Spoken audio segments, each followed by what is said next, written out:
Hi everyone, it's Angela. I hope that things have been good and groovy in your life since the last time that you saw me. Actually, I hope they're more than good and groovy. I hope they're fantastic. So, this is my 3-month post sex reassignment surgery video. And a lot has happened. I'm sorry that you guys haven't heard from me, but a lot has happened, but it's just recovery stuff mostly. So let me see, what do I want to talk about in this video? I'm going to talk about my breast augmentation, which is coming up. I have my very first speaking engagement that I'm really excited about. I'm not doing the event by myself, but I'll talk about that a little bit later. And, okay, what's going on with surgery? So at 3 months, oh my God, I can officially, so I switched to, dilating. So with dilating, you know, a huge part of SRS, you do it 3 times a day for the first 3 months. About 3 weeks ago, I switched to 2 times a day because it was just getting harder and harder to stick to 3 times a day. You know, as time goes on and you feel just more healed and better, you just want to do more. But you know, everything was good. You know, I haven't lost any depth from going twice a day early, so everything is good there. The complication that I had, which was a split, it's called, it's something that happens to pregnant women a lot of times, a perineal split. It's also called just wound separation, basically. I had wound separation, the stitches underneath my vagina. So that finally has come together. Like, it's pretty much taken the 3 months.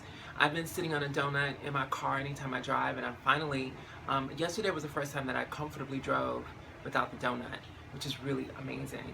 Activity-wise, I felt much better. My energy is really great, for the most part.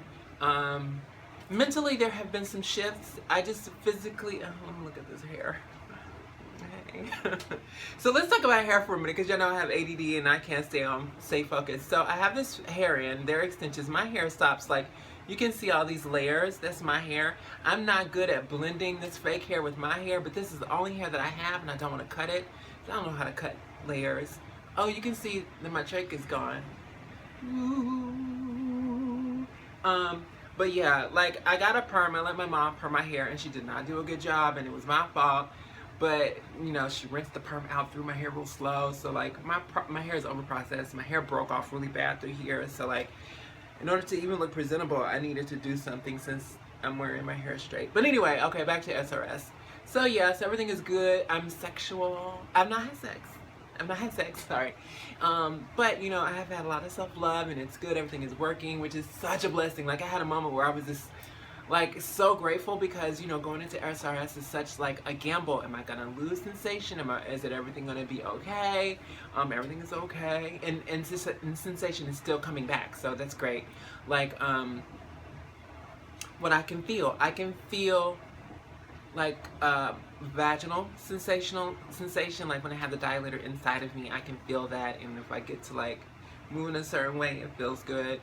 My clitoris, I can completely feel, and that's how I do receive an orgasm. The lips are slowly coming to life. Like, I haven't had a lot of feeling in them, and I was really nervous about that, but I've noticed over the past month, like, I'll get these jolts, and, like, everything's becoming more sensitive, which is really great. It's normal, you know. I still wear a pad.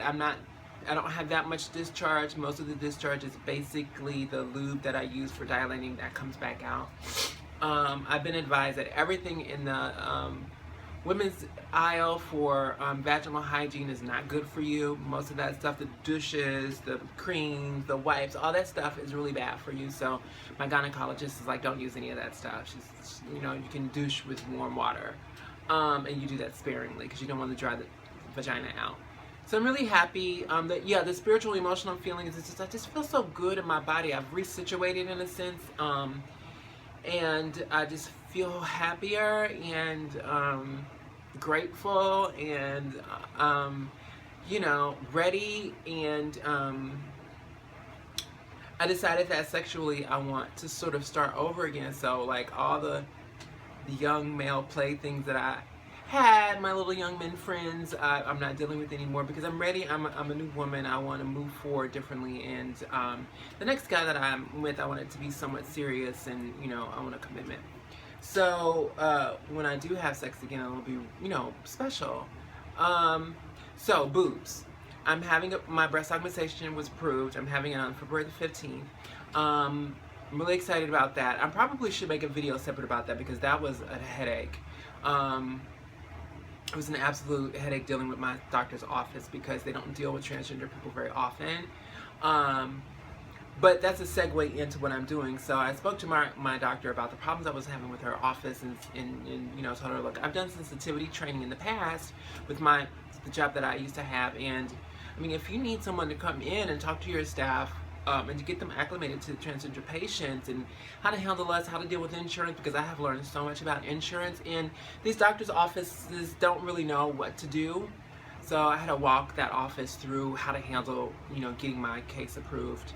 And so, she offered me an opportunity to come speak not to her staff, but to a group of doctors and medical students to talk about my personal transition and to help them to get a better understanding of what it means to be transgendered and that interpersonal relationship that trans people have with their doctors, how that, and healthcare providers, how we, deal with those sort of relationships. So I'm going to go in and speak about that. I'm super, super excited because it's something I want to do more of. Like, I really love speaking, obviously, and I love to talk about transness, obviously. And so, yeah. Oh, speaking of, I can hear myself talking. I don't know if you guys can tell the difference, but my voice is deeper, I think. Like, since the trach shave, you can see the scar there. Since the trach shave, like, I don't have access to my upper register, which really sucks because, I sing recreationally for me and amongst friends, and, a few of my friends have really great voices and just, harmonizing and stuff. I always take the top part, like, I can't do it anymore. Like, it really sucks. I have a naturally high voice, and, like, I'm hoping it's going to come back. One of my friends was a performance major in college, and he's like, you can work on it, it'll come back. What else I want to talk about? 7 minutes. So, something no one told me about is painkiller addiction, like, or withdrawal, not addiction. So, like, I was on oxycodone, and I decided that I was taking it every day, even when I didn't think I needed it anymore, because I wasn't doing anything. I was chilling home, like, I'll be high. I'm just gonna be honest. I'll drop a pill, and it, takes the edge off. But I decided I didn't want to do that anymore because I'm like, ooh, I've been on these pills for like weeks. So I stopped taking them and ended up going through withdrawal. And like I didn't know I was going through withdrawal. I was just having all these stomach issues at night, hot sweats, my joints were hurting, and all this pain. And I was talking to my mother about it, and she's like, it sounds like you're going through painkiller withdrawal. I'm like, what the hell is that? And so she explained it to me, and I'm like, well, this sucks. Like, and I've been going through it again because I keep having these surgeries. Now, here's the other thing. I like to think of myself as a superwoman, a 90s girl. Like, in the 90s, it was all about female power and being a superwoman and doing everything that you can do. And so, I had SRS in October, and I had then my left foot operated on in December. Then I had my right foot operated on 2 weeks ago. The surgeries that I had was I had 2 implants put in an implant put in each foot that corrects the alignment of my foot, because I'm flat-footed, so my feet started to bend in, so they're both straight again. And on my right foot, I also have my bunion removed, some corns removed, so I have a prettier foot. So, all that major surgery, it's taken a toll on me mentally. Like, I got depressed. I didn't get depressed from SRS because I was just so happy, but this right foot, that surgery was brutal. It was intense. I had pain like you couldn't imagine, and so the painkillers and then going through withdrawal again, I've been through a lot.